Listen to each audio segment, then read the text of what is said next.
would be. And we are joined by the President of Georgia, President Saakashvili. Thank you for joining us. Thank you. Glad to be on your show. Let me ask you, you have had a long and frankly troubled relationship with Russia. The Obama administration is trying to establish a working relationship with Russia.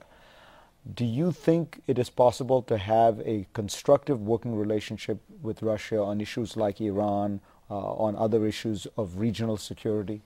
Certainly it's worth giving a try, and certainly I congratulate President Obama with signing the START treaty. Of course, it's a good sign that's sent to international system that nuclear weapons will be cut, and any engagement based on principles will be helpful, and I think the Americans get the point. But a lot of people worry, and I've heard this in your part of the world, Eastern Europe and in parts of Central Asia, that maybe we the Americans are not being tough enough on the Russians. I think I've seen no signs of compromising on the main principles. And the main principle is that the area should be kept democratic, that democratic leaders should be supported. I think Americans have been very straightforward on that, and President Obama personally had been very strong on that. I mean, very outspoken.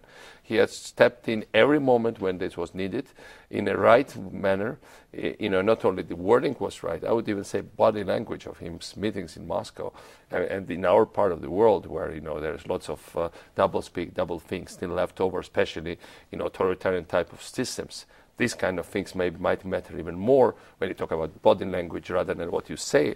And I think the new U.S. president has got it all right. Let's look at the issue of the conflict with Russia that you had. Sure. There are people who feel, and the international report is mixed on this issue, that you provoked the conflict. We got invaded. Nobody denies we got invaded. Even your report, which tried to kind of be very, not to, harm any of this, not to get too much into who was at fault. Even they say, yes, this country got invaded by troops. Whatever legal, wording might be behind it, the fact is there. Do you think that Russia is trying to reassert or recolonize its old empire from the Soviet days? Vladimir Putin's first thing said it was a great tragedy that the Soviet Union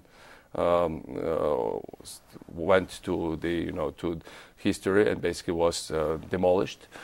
He restored Soviet anthem. He certainly is very fond of some of the Soviet symbols, and certainly he thinks that there is his sphere of influence. But the point here is, I think, and that's why Georgia is so problematic. But do you think they are actively trying to take measures that would reassert control? You bet it. I mean, we see daily signs of it all around the place.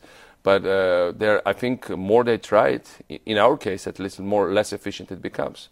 Because, once you get into real democratic game, all the authoritarian things are no longer as efficient. And they know it. The time was working against it. That's why they're in a hurry. They want to get us before we really become full-fledged successful democracy. We are on the way of becoming one. And this, when you have this kind of closed society, when you have authoritarian kind of rulers, the biggest thing they hate is open society, transparency, efficiency, non-corrupt systems. And that's what we are trying to fully do irreversibly. Putin has singled you out personally and said that he wants you either deposed, or I think even once he suggested that if you were killed, it would be fine. No, he basically wanted to hang me by balls, whatever it implies. But I mean, I take it lightly. You've met him? Oh, many times, definitely. What do you think of him as a person? Well, I think he's just old type of a guy, and he is ruthless. He is ruthless. He basically comes from that old KGB generation that sees world in zero-sum game thing. Certainly lots of people in the world would love to say, and I would be the first one to say, okay, we'd love Cold War to be over, but certainly it's not over from his point of view.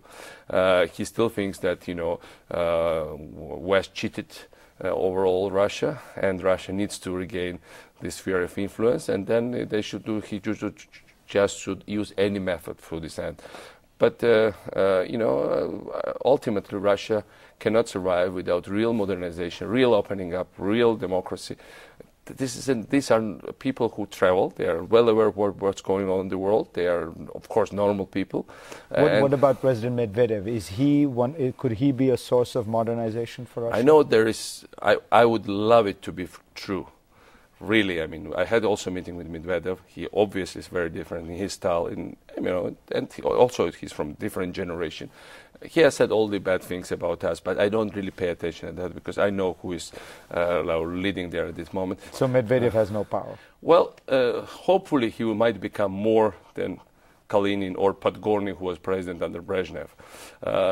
Russia has, Russian history has lots of twists, but I think primarily it's not about kind of intrigues in Kremlin and around Kremlin. I think it's about dire need for Russian society to modernize and to open up.